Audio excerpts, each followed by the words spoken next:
I was looking for a way to talk about this week, and the only word I could think of was stunning. That this was a stunning week. And I mean that in all aspects of the word stunning.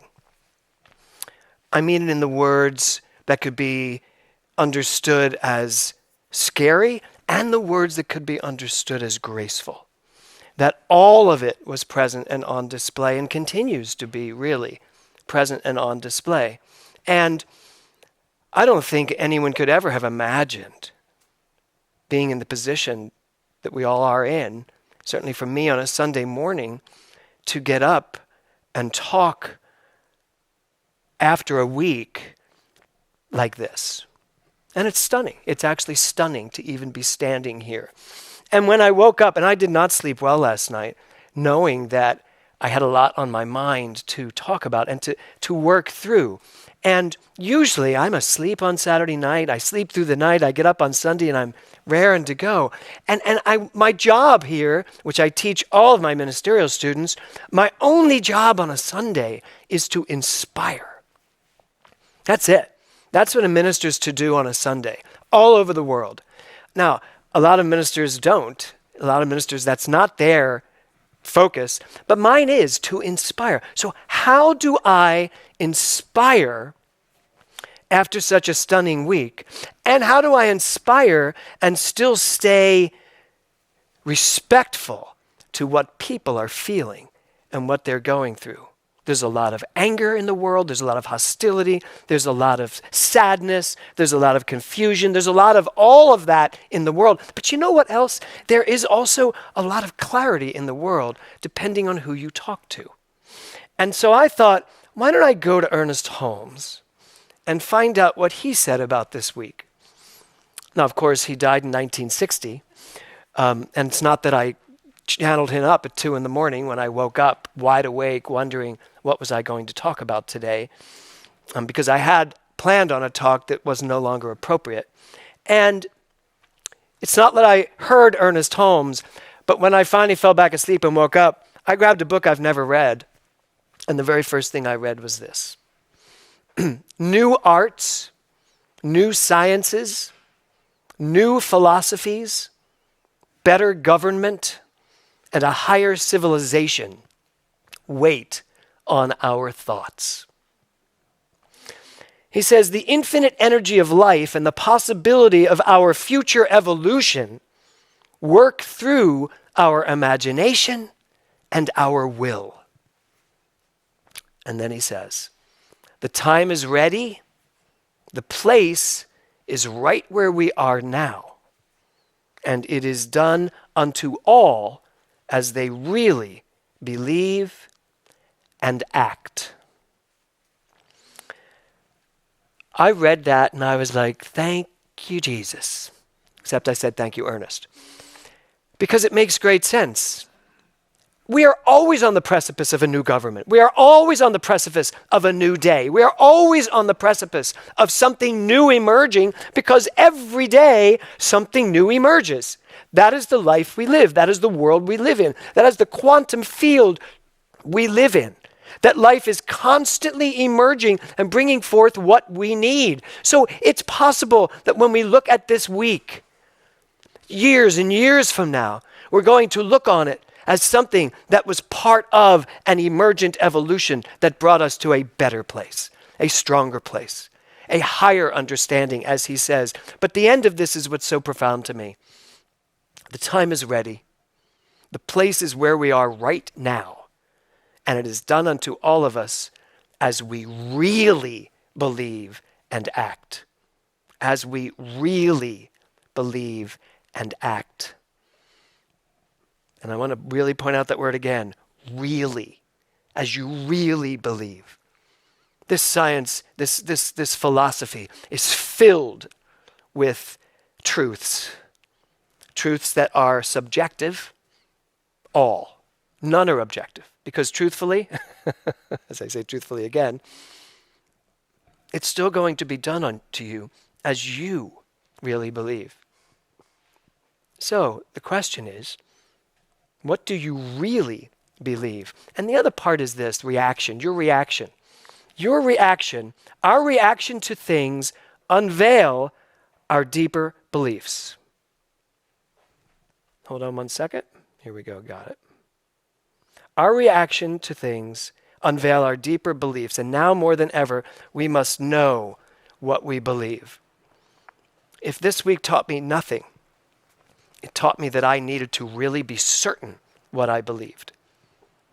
You know, as a teacher, as someone that stands in this position, I better really believe what I say. And if I believe what I say, I should be, as he says, acting what I believe. So my question to you is, can you look at the way you've been reacting and figure out what you believe? There are some people, even in this congregation, that got so wrapped up with this, they forgot their life was even happening because they were just pinned to the news and reacting in such a hostile, violent, angry way. Well, frankly, I understand that reaction. But more than the reaction itself, it is important for you, for me, to back that up and find out, why did I react that way? Because I did not react that way. When I walked into the living room and saw on Wednesday what was going on, my reaction was, oh dear. I mean, that really was. It was kind of very soft. I was like, oh dear. I was like, what's going on in the subconscious of mankind, certainly in the United States, that has brought us to this? But that's the collective. That's my reaction to what I saw.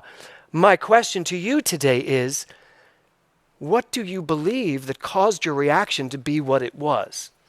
Because your reaction is the only thing that's going to matter. Because your reaction will show you what you believe. So, in the song that Will just sang, I want to rock your gypsy soul, just like in the days of old, and magnificently we will fold into the mystic. Well, I think we had our souls, gypsy souls, rocked this week. I believe that we rocked the nation this week, and I believe we rocked the world. As the country that's supposed to be the forerunner, the way shower of democracy, we rocked the world because the world got confused for a second. Perhaps, maybe not. But I think a lot of people felt, wow, if this is happening here, where's the safety? Where's that rock? Where's the truth? But you know what? They're just all effects. They're just all the world of form playing itself out from some belief.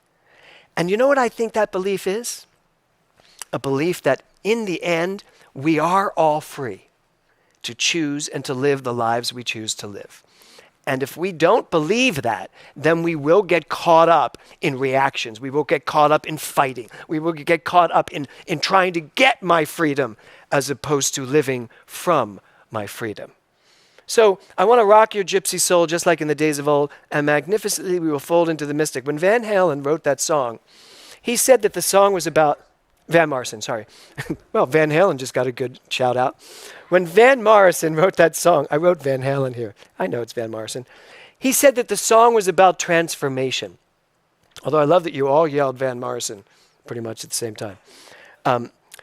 He said the song is about transformation. And he said, sailing on the waters of life. He said, I wrote a song about sailing on the waters of life, which returns us to our true selves, to our true nature.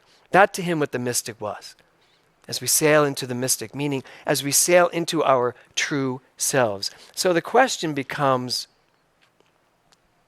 what is my true self? And I think this week you may have gotten confused what your true self is. I think you may have possibly looked at the world and fallen into some reactionary form of thinking who you are. But I'm here to tell you that this is who you are. The title of my talk today is Mystic All. Mystical, but the allness of mysticism. That's who you are. And frankly, that's who every person was and is that were a part of storming that Capitol. And you can look at them as traitors and outlaws, and you can look at them and have judgment all you want, but at the end of the day, it doesn't matter whether you were storming the Capitol, whether you were in the Capitol, or whether you were on TV saying, oh dear, we are one people on one planet, no matter what. And voices must be heard. I do not condone violence. But what was really going on? And that's what we have to ask ourselves. So if we are all mystical, if we are all the very voice of God, remember, one of my big beliefs in this whole philosophy is that God is speaking no matter who's talking. God is speaking no matter who is talking. And that means no matter who. I don't care who it is. We are seeing portions, parts of our society play out. We don't necessarily like what we see, nor should we condone what we see if it's violence or if it is in any way destructive. I get that. But we can't just react to what we see and leave it at that. Judgment, reaction, done. No. Do we get to judge? Well, people do get to judge, don't they? There will be a system that judges this. Do we get to react? Yes, we do. But is it done? No. Not if you are willing to take this philosophy and live it and go deep inside yourself and say, why did this happen? Who am I? And what do I believe? And that's actually the more important part of today's talk. What do I believe? So Ernest Holmes says this. In the first 4 Sundays of every January, for many, many, many years, I, as a religious science minister, and all religious science ministers around the globe, all gave the first 4 talks of a Sunday, first 4 Sundays in January, to talk about the first 4 chapters of his book, which frankly, if you just read those 4 chapters, you've read The Science of Mind. That is what this is all about. I've stopped doing that years ago, and I'm not planning on going back to it. But this day, particularly, I could not help myself than to go to chapter 1. And I thought to myself, there were 5 weeks this month, so I actually could have done all 4 starting today. I don't know. We'll see how it goes. But today, I do want to start with Ernest Holmes' first chapter. So if I'm going to ask myself, what is my true self? I'm going to go to Ernest Holmes, who writes in the very first chapter of his book, The Thing Itself, trying to get away from this anthropomorphizing of God and realizing that God is who I am. This is God. That is God. Every aspect of life is God. So Ernest Holmes said this, the mind which we discover within us is the mind that governs everything. This is the thing itself, and we should recognize its simplicity. Simply put, we are spirit, and we are the law. We are spirit, we are the energy of life, and we are the law that will bring forth the results based on how you use spirit. So when we look at this week, we see a lot of energy, moving in a lot of different directions. But we are not just that energy, we are the law. Whatever that energy is, where that energy is coming from, the law will handle it. I don't have to get involved in making sure everybody gets what they deserve. We just do.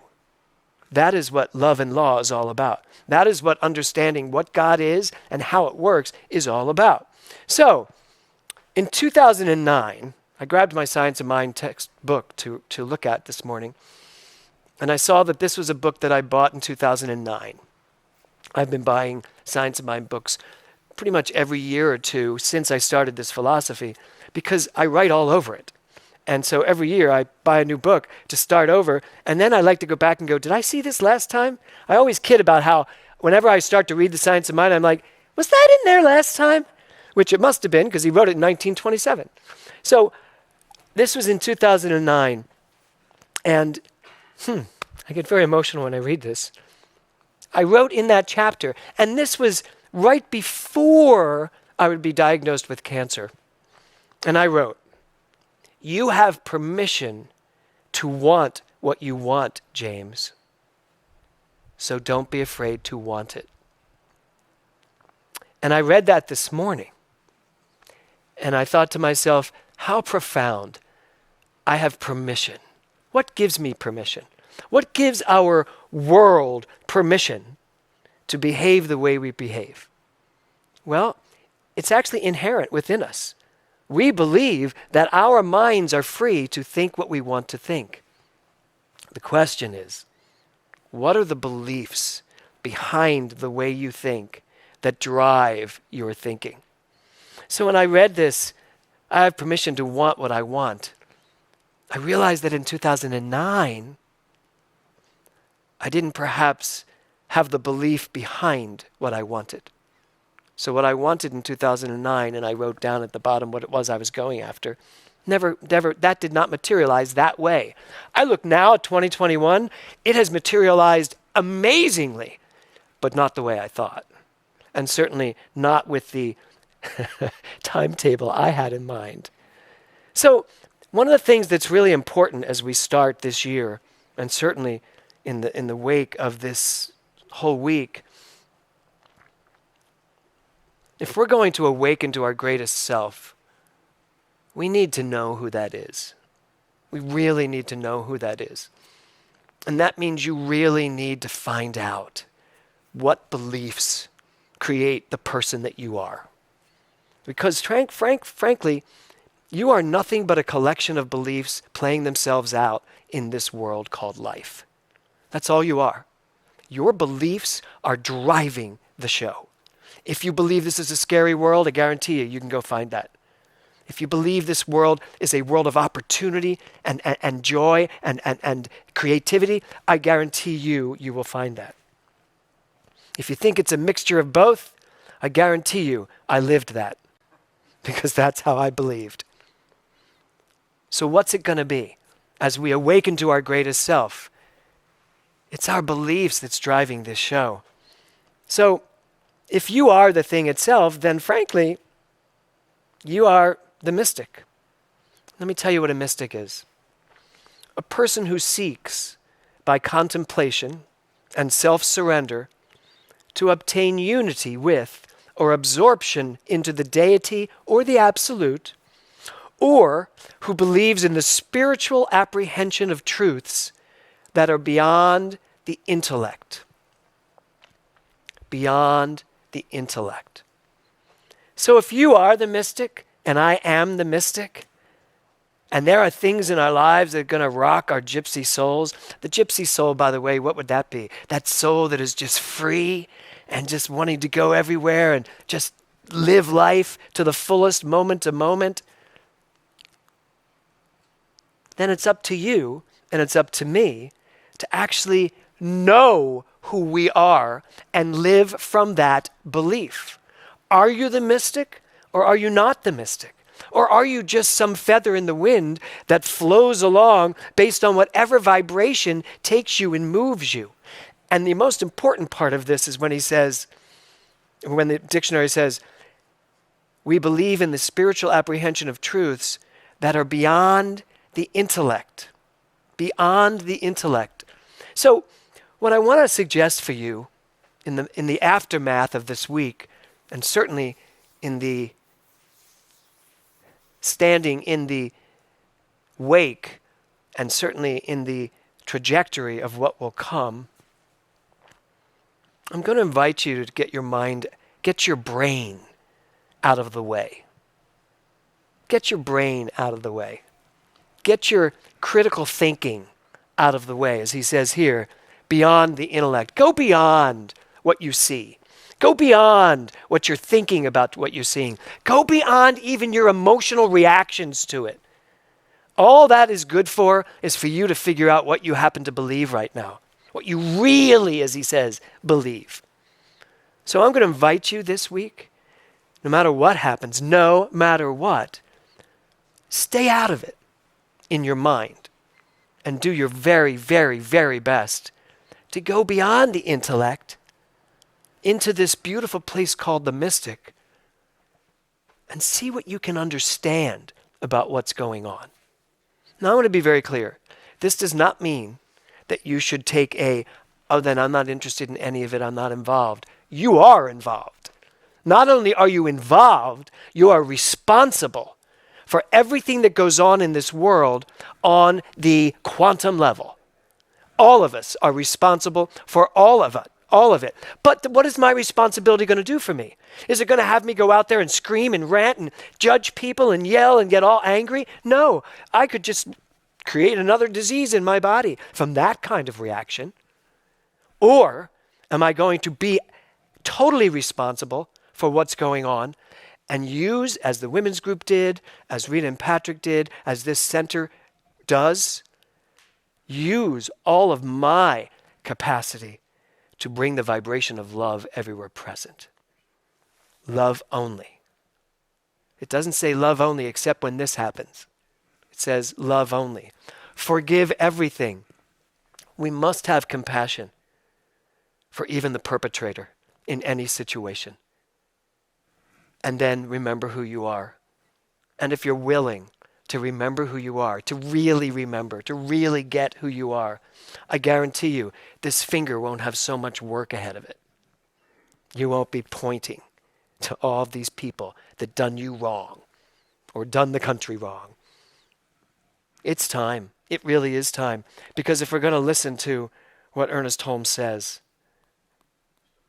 we're going to realize new arts, new sciences, new philosophies, better government, and a higher civilization wait on nothing more than our thoughts. So what's it going to be? What thoughts are you going to put into this vibration that constantly is going to be evolving, constantly be emerging? You are the mystic. You are that beautiful spot in the silence